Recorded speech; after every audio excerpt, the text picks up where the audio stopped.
명의들의 건강법, 이번에는 운동 습관으로 넘어가 볼 텐데요. 운동 습관은 직접 우리 교수님들께서 공개해 주시겠습니다. 먼저 이덕철 교수님, 운동 습관 뭘까요? 네, 제 운동 습관은요. 짜잔. 몸을 이완하라. 그래서 몸을 이게 이완하라. 이완 운동이라고 네. 뭐 얘기할 수 있겠는데요. 요걸 네. 조금만 좀 자세히 설명드리면요. 사실은 우리 몸은 우리가 의식하지 않더라도 자연적으로 최적의 건강 상태를 유지해 주려고 하는 능력이 있습니다. 그런데 이런 어떤 운동의 어떤 그런 그 역할을 하는 곳이 바로 이렇게 그 시상하부의 개하고 그리고 자율신경이 하고 있는데요. 네. 그런데 현대인들은 너무나 긴장을 많이 하고 스트레스가 이렇게 많기 때문에 이 자율신경의 조화가 깨져 있는 거예요. 그래서 네. 이거를 다시 되돌려주기 위해서는 부교감 신경을 항진시키는 운동, 네. 혹은 이제 그 이완요법이 필요한데요. 이완 운동의 대표적인 것이 이렇게 요가라든지 태극권이라든지 점진적인 근육 이완법 이런 것들이 있는데 저는 그게 너무나 복잡해서 네. 좀 간단하게 이완요법으로 명상하고 네. 심호흡법을 사용하고 있습니다. 아, 네. 명상이라고 하는 것이 생각하면 굉장히 어려워 보이지만요. 예. 사실은 그 원리는 굉장히 간단하기 때문에요. 예. 조용히 이렇게 눈을 감고 몸의 이완을 쭉 하시고 지금 현재를 느껴봐라 이렇게 얘기를 하죠. 근데 이것도 좀 더 간단히 설명하면은 코로 천천히 그 숨을 들이키면서 이 숨이 코하고 폐로 들어가는 거를 관찰한다고 이렇게 생각해 보시는 거예요. 계속해서 관찰해 보면서 흐름을 느껴보는 것만이라도 이완요법이 이렇게 달성될 수 있거든요. 네. 저 같은 경우는 특히 이렇게 심장 박동이 자율신경 조화하고 굉장히 관계가 있기 때문에요.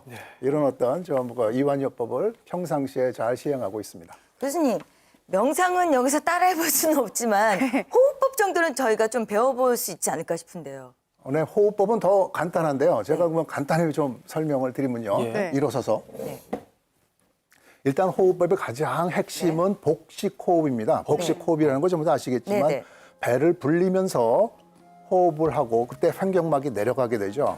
그리고 천천히 다시 한번 숨을 내뱉는 것이거든요.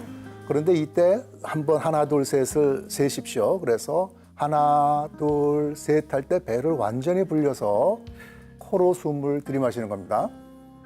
그리고 넷 다섯 할 동안에 숨을 멈추고요. 그리고 나서 다시 한번 하나, 둘, 셋, 넷, 다섯 동안에 입으로 천천히 숨을 내뱉는 것입니다. 이거 한번 해볼까요? 네. 자, 배를 불리면서 숨을 코로 들이마십니다. 하나, 둘, 셋, 숨을 멈추고 넷, 다섯 있은 다음에 다시 입으로 후 하면서 하나, 둘, 셋, 넷, 다섯. 이 호흡법을 계속 반복하는 것이거든요. 이거를 하루에 한 10분 정도만 하셨어도요. 이렇게 자율신경이 조화를 이루는데 많은 도움이 될 것이고요. 네. 이렇게 자율신경이 조화를 이루게 되면은 신진대사 활발해지죠. 인지기능 좋아지죠. 면역력 좋아지죠. 이렇게 정서장애도 괜찮아지죠. 그래서 우리가 원하는 많은 것들을 얻을 수 있습니다. 네. 오, 잘 배웠습니다. 요즘 마스크 쓰고 다닌다고 호흡이 계속 얕아졌었는데 맞아요. 바빠지죠. 이렇게라도 호흡을 하니까 좀 마음이 편안해지는 것 같고요. 이어서 서대영 교수님의 운동 습관 한번 살펴볼까요? 어떤 게 있었을까요? 꾸준히 재미있게 운동하라 나왔습니다. 네. 네, 설명 부탁드릴게요. 네, 저는 꾸준히 재미있게 운동하나가 중요하다고 생각합니다. 저는 평소에 그냥 빠른 속도로 아무 생각 없이 걷다 보면 보고 듣고 느끼는 그런 몸에서 감각이 통합이 된 다음에 뇌에서 통합되는 땀이 쫙 내는 그런 유산소 운동을 주 2회 한 번에 60분 정도 하는데 이런 자기의 상태에 맞는 재밌는 운동을 꾸준히 하는 운동 습관을 갖는 게 굉장히 중요하다고 생각했습니다. 근데 운동이라고 하는 게 이제 팔다리 신체 운동도 중요하지만 연세가 드실수록 두뇌 운동도 소홀히 하면 안 된다고 그쵸. 그러더라고요, 서 교수님. 중요하죠. 예. 그래서 제가 오늘 두 가지 뇌 기능 강화 운동을 설명드리려고 예. 합니다. 그래서 처음에 하는 거는 뒤꿈치 대기, 두 번째는 이제 잡아채기 이 두 가지 하려고 하는데 네. 먼저 뇌에 대해서 조금 설명드리고 하는 게 좋을 것 일단 같아서요. 요거 모델 보시면은 뇌는 크게 대뇌, 소뇌, 뇌간으로 나눠져 있고 이 대뇌는 앞뒤 위아래 안으로 해서 5개의 부분으로 되어 있으면서 이 앞쪽은 전두엽이라고 합니다. 그 전두엽을 강화시키는 운동인데 전두엽 중에 1차 운동 영역은 팔 다리를 움직이는 거고 보조 운동 영역은 큰 움직임을 동시에 움직이게 하는 거고 여기 앞쪽에 전두엽 부분은 네네. 모든 운동을 통합하고 조정하는 역할을 합니다. 먼저 하는 여기 그 뒤꿈치 대기, 그 다음에 잡아채기 운동, 요거를 한번 뇌를 보여드리면서 건강하게 하는 한번 운동법 해볼까요? 앞으로 예. 모시고 저희가 한번 직접 배워볼게요. 예. 뇌도 갖고 나오시는 거예요? 네, 예, 요거 아, 같이 네. 하면서 한번 예. 해보겠습니다. 예, 먼저 그 뇌 모양을 먼저 보면서 네. 잠깐 설명드리면 요 부위를 자극하면은 네. 이렇게 다리가 움직이게 되고 요 부위를 자극하면 손이 움직이게 되겠습니다. 그러니까 손발을 같이 움직이게 되면 요 두 뇌 영역의 연결이 강화되는 운동이 되겠죠. 그래서 그거를 응용한 힐터치 뒤꿈치 대기 운동을 설명드리겠습니다. 구분 동작으로 먼저 설명하면 첫 번째는 옆으로 하나, 그 다음에 뒤꿈치를 대는 거죠. 그러면 팔을 끄는 둘, 예, 손목을 위로 제껴서 둘, 그 다음에 셋, 그 다음에 차렷. 네. 연속 동작으로 하면 하나, 둘, 셋, 넷. 반대편하고 교대로 한다면 오른쪽부터 시작하겠습니다. 하나, 둘, 셋, 넷, 둘, 셋, 넷. 이거를 재밌게 구성하고 발목을 뒤로 제낀다든지 손목을 힘껏 제껴서 뇌의 흥분을 강화시키면서 더욱 연결을 촉진할 수 더 있겠습니다. 강렬하게요? 네. 하나, 둘, 셋. 좋습니다. 그다음에 이제 두 번째는 예. 잡아채기 운동인데 요 보조 운동 영역을 뇌를 자극하게 되면 대개 사람 동작이 이런 식으로 나타납니다. 이런 식으로 나타날 때 팔을 한쪽을 꺾게 한다면 전두 영역의 억제 기능이 동원되게 되겠죠. 그래서 전두엽 보조 영역의 그 기능을 강화시키는 운동이 되겠습니다. 구분 동작으로 설명하면 옆으로 첫 번째 할 때 잡아채는 게 중요한데 옆으로 나서 하나, 네, 여기서. 그렇죠. 이렇게요? 하나, 그다음 둘은 뒤로 뒤꿈치 뒤로 가서 둘, 셋은 반대로 셋, 네. 그다음에 넷 바로. 네. 어렵네. 계속 동작을 하면 조금 네. 쉬운데 연속 동작으로 하겠습니다. 약간 춤추는 동작 같이 네. 파워 있게. 예, 자 탱고. 힘차게 하나, 둘, 둘, 셋, 넷. 네. 어, 네. 이거를 반대편하고 교대로 하는 것까지 한번 예. 하면 다 시작하겠습니다.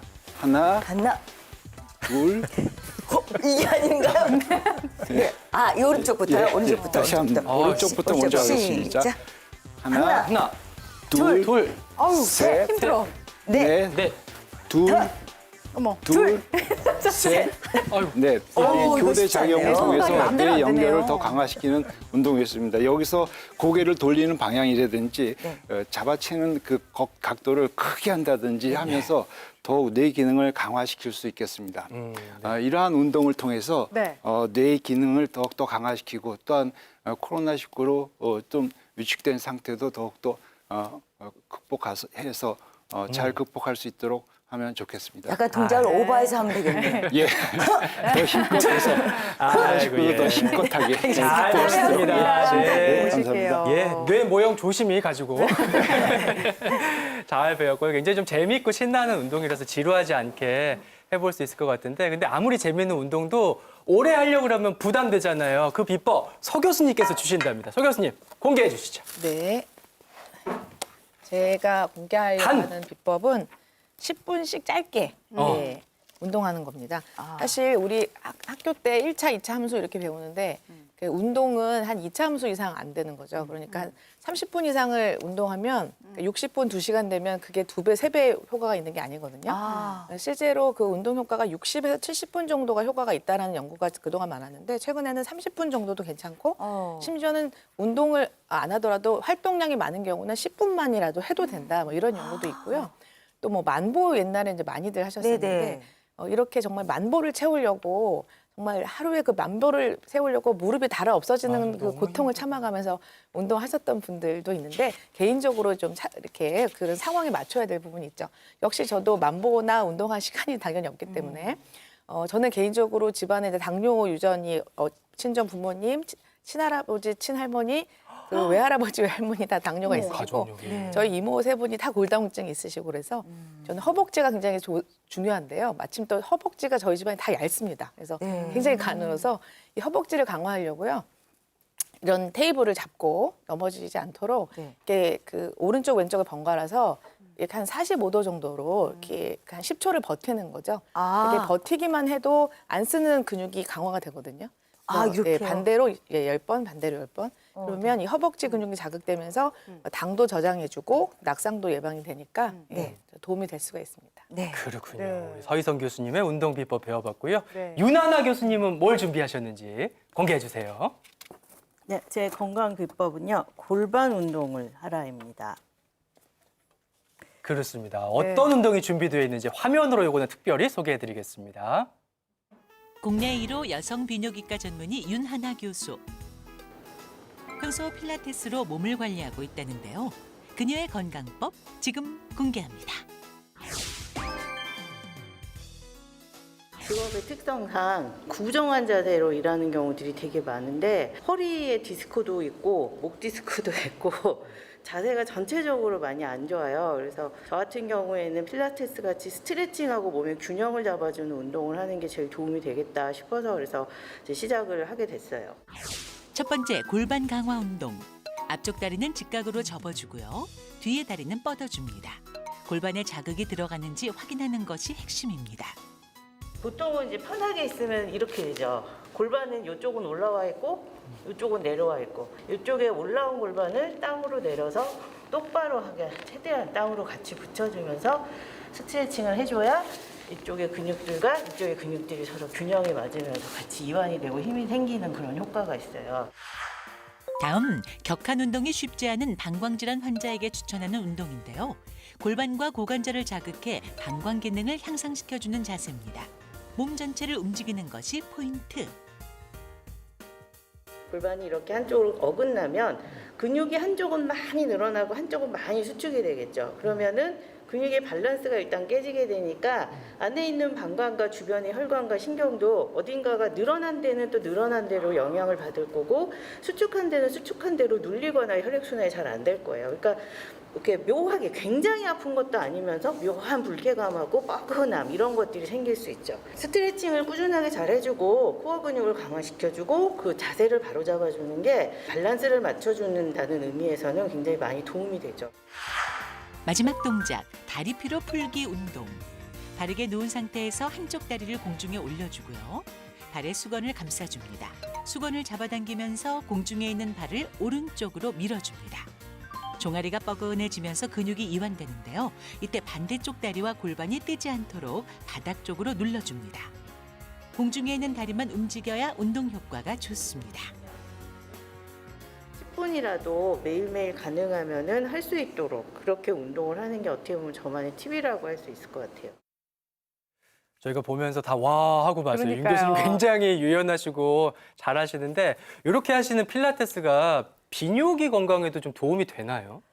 네, 이게 아까도 말했지만은 자세를 바르게 하면 다른 질병도 낫습니다. 이제 비뇨의학과에 오시는 환자분들한테도 이런 이제 골반 바로잡는 자세들을 저희가 이제 가르쳐 주면서 호응이 좋았는데 다른 몸의 근육들, 뭐 팔이나 몸이나 다리 근육들은 운동을 하면은 눈에 보이는 효과들이 있는데 안에 골반 안에 있는 복부 안에 있는 장기들은 알 수가 없죠. 그래서 그것을 받쳐주고 있는 골반 저근을 바로 잡아주기 위한 그런 골반 근육 운동을 해주면 방광과 전립선 쪽의 건강도 같이 좋아질 수가 있거든요. 그렇군요. 그리고 이제 마지막 백남정 교수님의 운동 습관 공개할 차례입니다. 자, 어떤 건지 공개할까요? 아, 코어 근육을 키워라 나왔습니다. 중요하죠. 네, 코어 근육이란 몸의 중심에 있는 근육을 말합니다. 네, 네. 보통 척추 길이근, 복근, 그다음에 엉덩이근, 뭐 등배근 이런 것들을 얘기하는데요. 몸의 자세를 잘 잡아주는 근육이죠. 이런 것들이 강하면은 이렇게 허리가 삐끗하거나 이런 것들을 많이 줄일 수가 있고요. 또 연세가 드셨을 때 뭐 크게 앓거나 이럴 때 근육량이 많고 코어 근육이 튼튼하면은 사망률도 낮출 수 있고 회복도 굉장히 빠르다고 알려져 있습니다. 한마디로 장수 근육이라고 할 수가 있겠죠. 장수 근육. 그렇군요. 자, 이렇게